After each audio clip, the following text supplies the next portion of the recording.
Hi guys, and welcome back to Contract A. This is the week 3 videos for capacity to contract, and this is part 3. It should be our final part.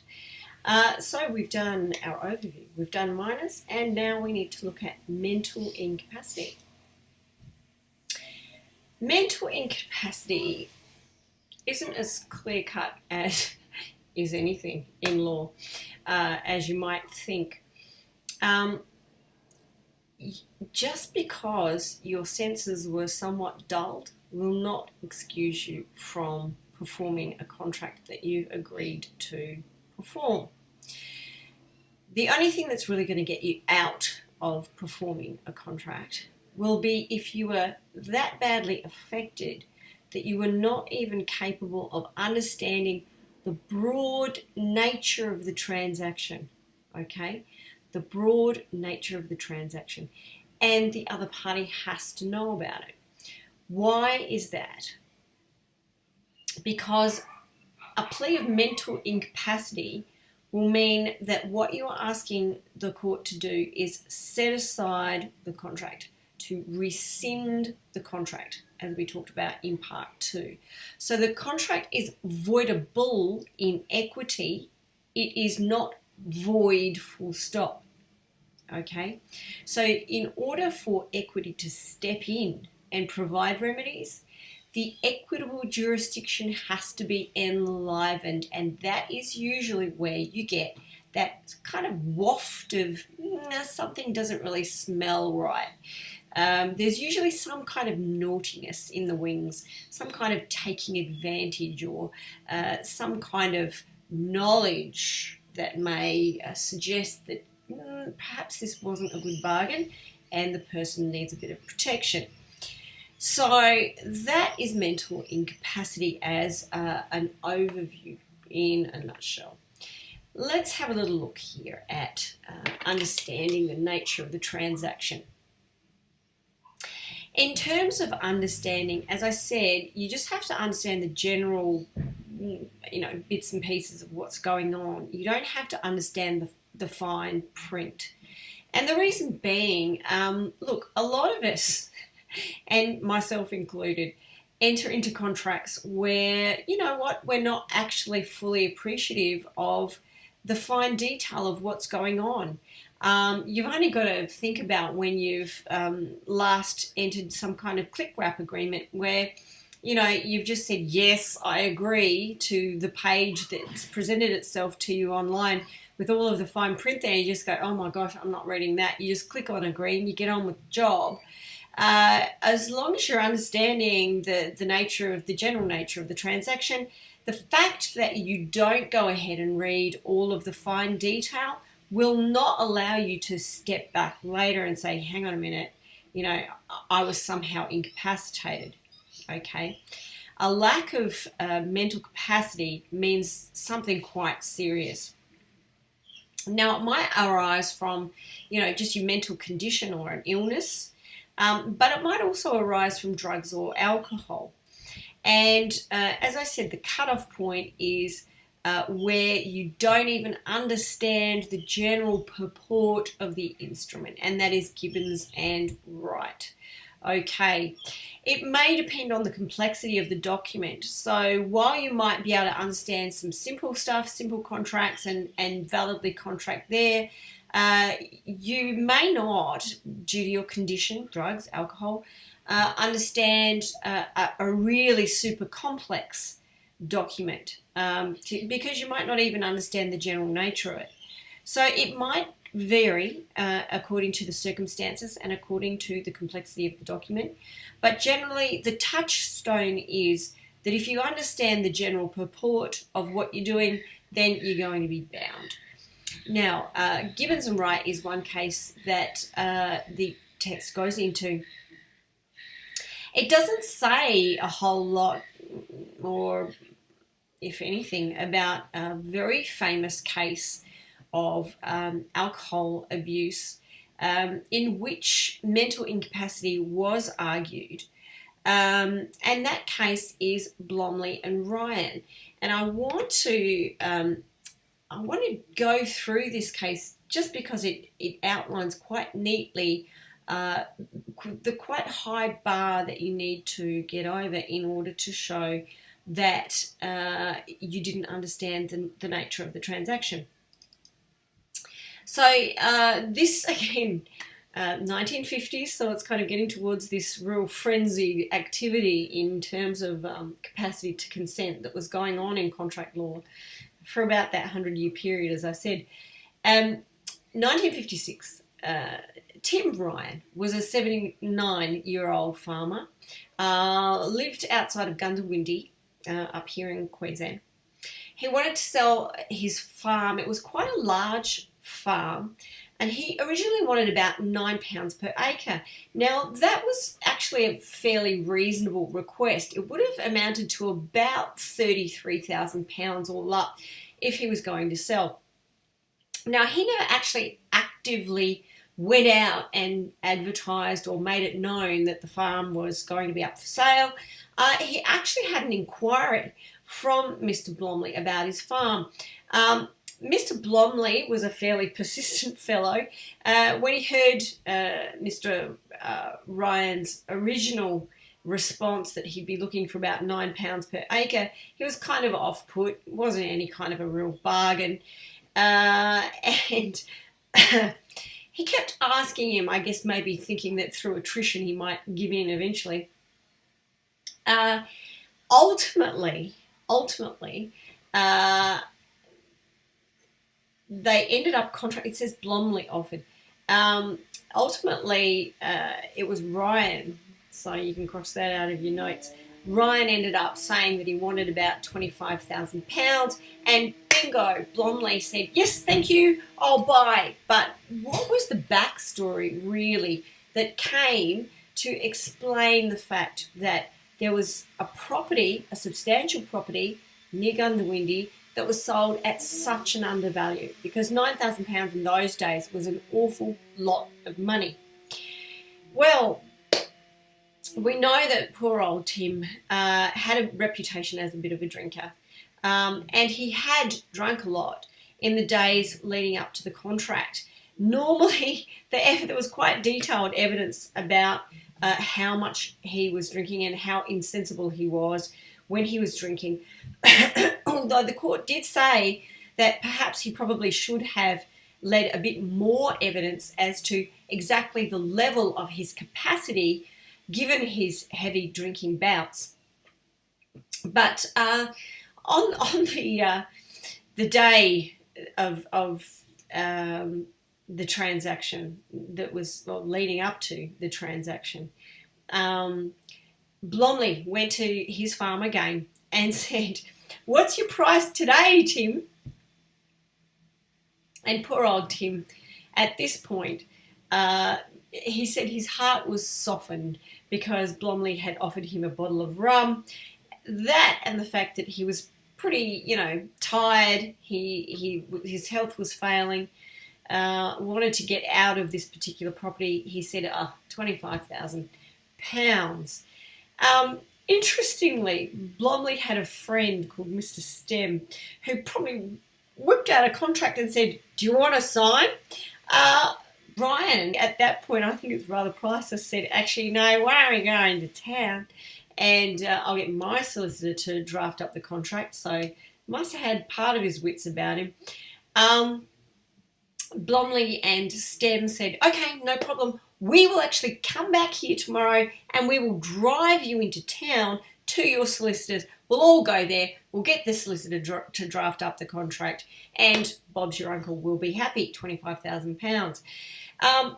Something must have happened the next day, and we think it's probably the fact that, poor old Tim Ryan had been on the sauce again, because they only rang the solicitor at 6:30 p.m. the next day, and they asked for an appointment at 7:30 p.m. Amazingly, the solicitor said, yes, no problem, come in and see me. Perhaps that's what you do as a solicitor in a remote and farming community when people need you later at night. And so they all go down, and the solicitor says, yes, I can smell rum on Tim Ryan's breath.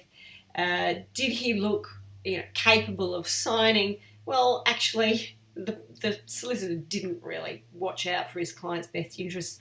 He didn't really check that he understood the document properly. And so the court says poor old Tim never really had a chance for any sober reflection. They say that he did sober up somewhat on the car trip from his property into the solicitor's, such that he probably had a hazy understanding of being in the office there to sell his property and draft up a contract reflecting that. But there was no opportunity for sober reflection.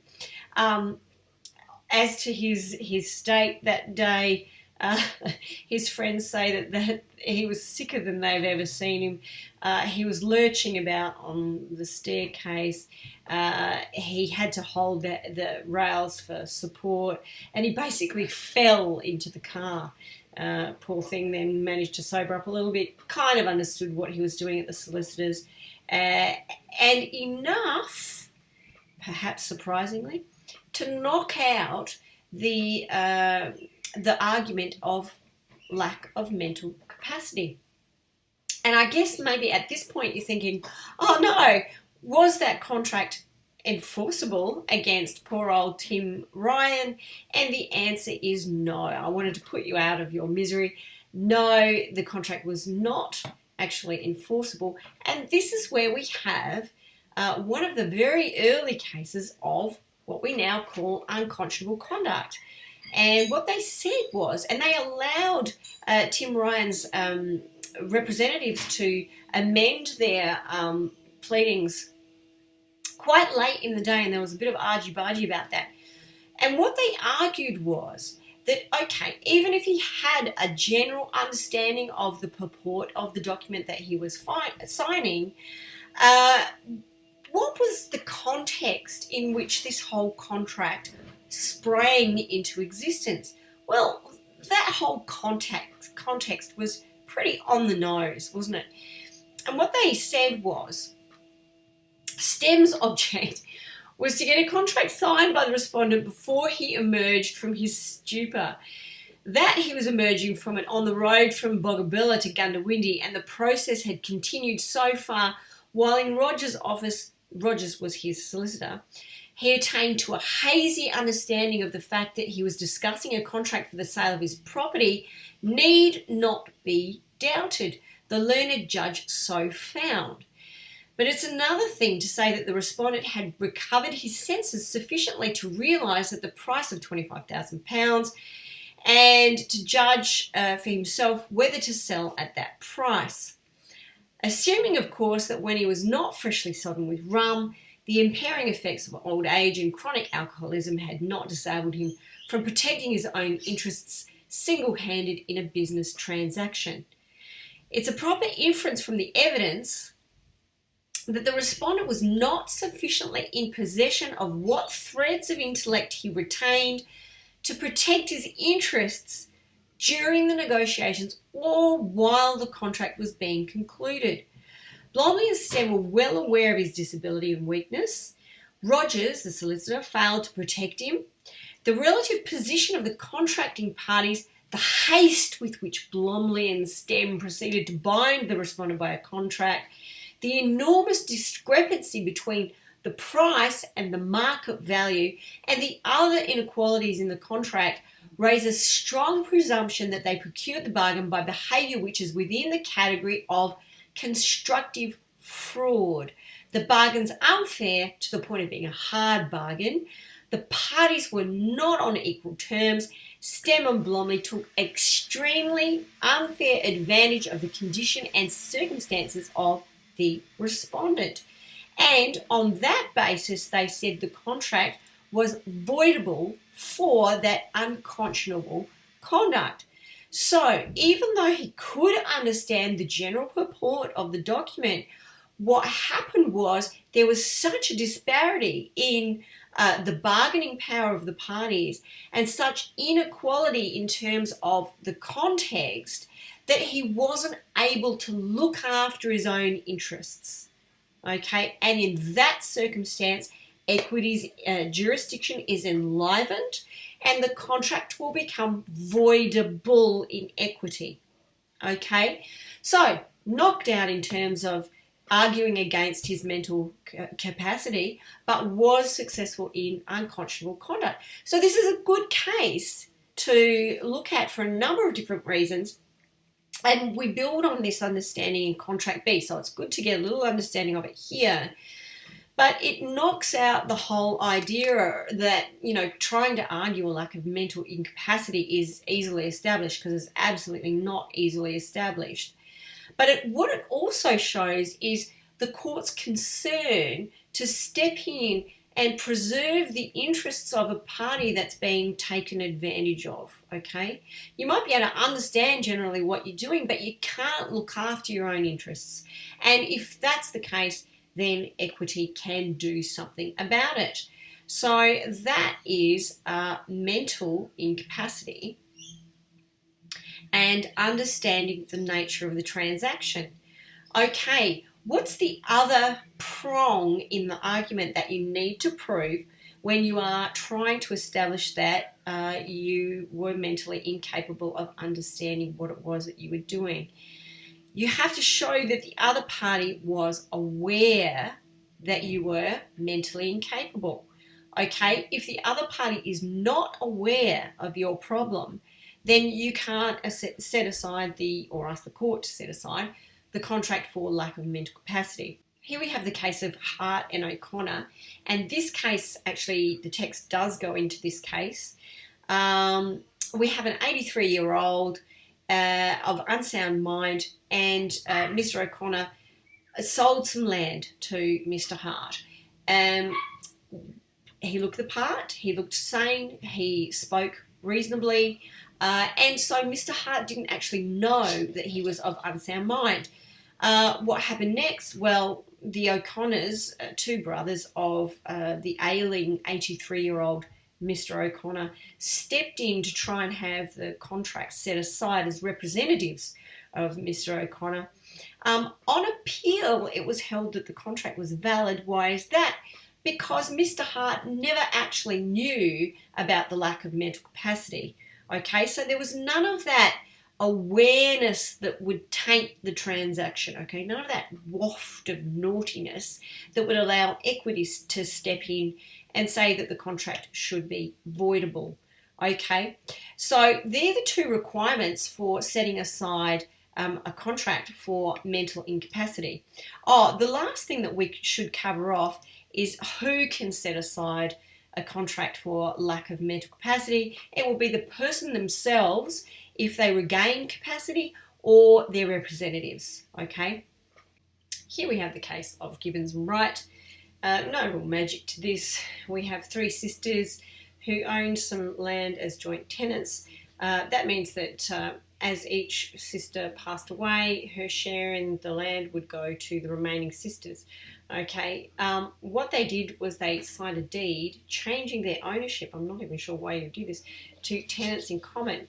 And that means that as each sister passed away, her share would go to only her own heirs rather than to her sisters. On the death of two of the sisters, obviously then their shares went to their respective heirs, and the last remaining sister was a bit annoyed about all of this. And so she tried to have the deed changing the ownership from joint tenants to tenants in common set aside. You can kind of see why she failed here, and it was held that only those affected, once they regained mental capacity, could ask the court to have the deed or contract set aside, or their representatives. In this case, certainly the representatives of the two sisters that passed away did not seek to have the deed set aside, and so the last remaining sister was unsuccessful in her attempt to have it set aside. It kind of lines up a little bit with something that we're going to discuss in a few weeks' time. Just bookmark that, the word of privity, and that explores who is involved in an agreement and who can sue on it and who can't sue on it. So yeah, we have the action for trying to set something aside for a lack of mental capacity failing because it wasn't the person who had been personally affected by the mental incapacity or their representatives that was trying to have the thing set aside. So that is who can set aside the contract for a lack of mental capacity. And they are the contractual prerequisites to contract. One last thing that I did want to mention this week, and that is when you are trying to do your IRAC. It's a little bit different to last week because, and I'm seeing some very good IRACs on the intention to create legal relations, homogenous problem that you were set under the week 1 tab. So, the week 2 tab. So that's good. Keep them coming in. But that IRAC, the one about the rock and roll cafeteria and the guy that fixed the jukeboxes and the girl that I think it was Katrina that had a 50s fashion boutique, and Emma that was the business partner. We had to work out whether there was intention to create legal relations. Generally speaking, in the tube, all we basically did was focused on homogenous, and we focused on, in terms of the IRAC, looking at the particular circumstances of that case and the facts that would suggest to us that yes, this was in fact a commercial context in which the parties were bargaining, and the actual conduct of the parties themselves, the language, the fact that they got a contract drafted up, that all pointed to the fact that they intended to create legal relations. In those kinds of cases, because intention to create legal relations is such a fact-specific forensic process that the court has to go through, you're not so reliant on precedent in order to try and prove the strength of your case. Certainly it's a bit like salt and pepper. You can pop a few cases in there to spice up your answer, and if you have some precedent that was similar to something like what we looked at, it certainly wouldn't hurt to throw in a couple of cases where friends had nevertheless been held to contract. Some of those gaming cases, for example, where people pooled money to go into a lotto together, where they were held to have had intention to create legal relations. Those kinds of cases may help. But intention to create legal relations really is quite fact specific, and it's good because it eases us into the whole problem answering process kind of gently, and we kind of got to look mostly at the facts last time. This week we're moving more into the traditional type of problem answering, and so you will need to know much more about the cases, more about the facts of those cases, in order to try and line up and see which way you think a court might come down when they are looking at this issue of Glenys, the seamstress, and Nem, the miner that wants her formal dress, and Jenny, the person who has this depressive illness that wants this fancy dress.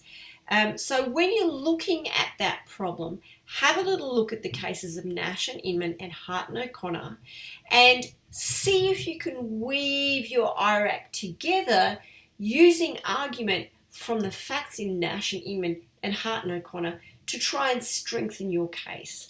Have a look at my IRAC tips sheet. If you've got time, there's also the IRAC autopsy video that's up on the skills tab on Moodle. And have a go. Write out your answer for me. If you don't like the IRAC format, that's fine, absolutely. Just write out your answer in, the best, most compelling way that you know how. There are other alternatives to IRAC, and again, that's in the materials that are on the skills tab on Moodle. And have a bash. See what you think. If you like, send it in to me, and I'll be more than happy to provide you with some feedback if my computer's all good still, which it hasn't been this week. But thank you for looking at the videos.